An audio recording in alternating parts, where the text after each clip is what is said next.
pictures also have emerged of the Prime Minister's tapas right now that's underway, 45 hours that he is in a dhyanam, in a meditation, and it will culminate tomorrow at 1:30 in the afternoon. It started at 6:45 last evening after the Prime Minister visited the very, very famous Bhagavati Amman temple here in Kanyakumari. But let's take you through the pictures that came in this morning. The Prime Minister stepped out early in the morning during sunrise for a Surya Namaskar session with the beautiful setting of the sea and the rock memorial and also the Thiruvalluvar statue next to him.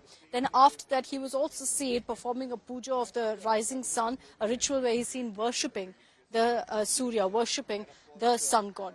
Now that in fact was about 30 minutes of the Prime Minister being outside, but besides that he's been inside the Dhyana Mandapam, going ahead and meditating, seated inside a small meditation room, and those pictures also are with us where the Prime Minister is seated in a room with the Om symbol, and you can also see this bronze statue of Swami Vivekananda also in that particular memorial. There's so much significance to the place, the location that the Prime Minister has chosen for his short spiritual sojourn, but clearly this is him reconnecting with his spiritual side after what's been a very, very hectic election season for every politician, of course. There's also, of course, the fact that the Prime Minister has always drawn huge inspiration from Swami Vivekananda, which is why he's chosen that particular spot. That small patch of land meters away from the Kanyakumari coast is where hundreds of years ago Narendra became Swami Vivekananda. He swam from here reportedly 300 meters. Legend has it he swam all the way, meditated for 3 days and for 3 nights, envisioning Bharat Mata, envisioning a unified, strong, Akhand Bharat. And that's where, in fact, Swami Vivekananda got that mission, the vision, after which he started speaking about it repeatedly. The Prime Minister has very publicly spoken about how much Swami Vivekananda has influenced his politics, has influenced his ideals. So that's why it's brought him all the way here to the southernmost tip of the country, to Kanyakumari. And now, dressed in all saffron with only prayer beads in his hands, the Prime Minister is meditating for 45 hours. And as part of this dhyanam, it's almost like the Ram Mandir Pran Pratishtha preparation, the Anushtan, where for 48 hours the Prime Minister isn't eating any solids, only coconut water and grape juice. Very minimal security around him. They've kept the crowd there to a minimum as well. In the morning, tourists were being allowed inside. They were being allowed to visit the memorial. Some places, of course, are not allowed really inside in some points where the Prime Minister is, but besides that, tourists being allowed there at the Rock Memorial.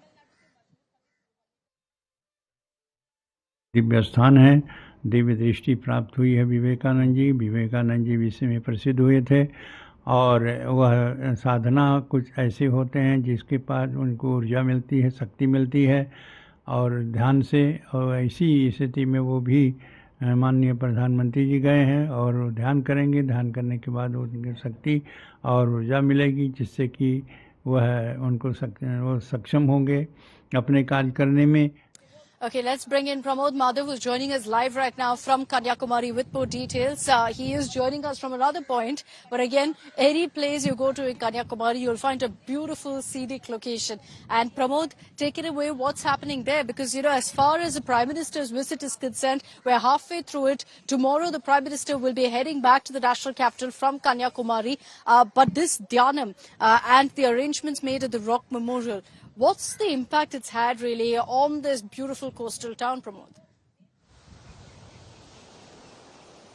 Well, there's definitely a lot of impact on this coastal town, Akshita, and just like you mentioned, anywhere we turn around in Kanyakumari, it is a serene scene. In fact, we just came a little far ahead to find out the kind of security preparations done, and almost like we are from 4 to 5 kilometers away, and even here we could see a Coast Guard ship that is standing over there on guard, and next to the Prime Minister's, the place where he's conducting the Dhyana, the Vivekananda Rock Memorial, there also nearly 3 ships are there, including one Navy ship as well. So this is the kind of protection detail that has been given over here. This is a place which called as a Vatak Kotte, which is Travancore Samastaram's fort as well. So like this, the way the Prime Minister has come over here and initiated this Dhyanam, that has brought in a lot of attention to this coastal city of this Kanyakumari, and the entire district actually is delighted to see the Prime Minister here. In fact, earlier there were like notions claiming that the tourists were not allowed to visit the rock mandapam, but however today morning they were also allowed access. Only thing is that they cannot take in their cell phones or any kind of like electronic devices. That too for safety and security reasons alone.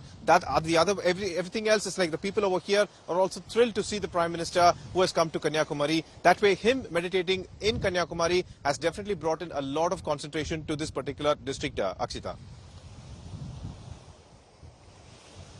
I will most definitely hope so, Pramod. Hope it really boosts the tourism numbers. I've been seeing a lot of chatter on social media about inconvenience to tourists. It most definitely was there 24 hours ago. Yesterday, there were huge restrictions put in place in Kanyakumari.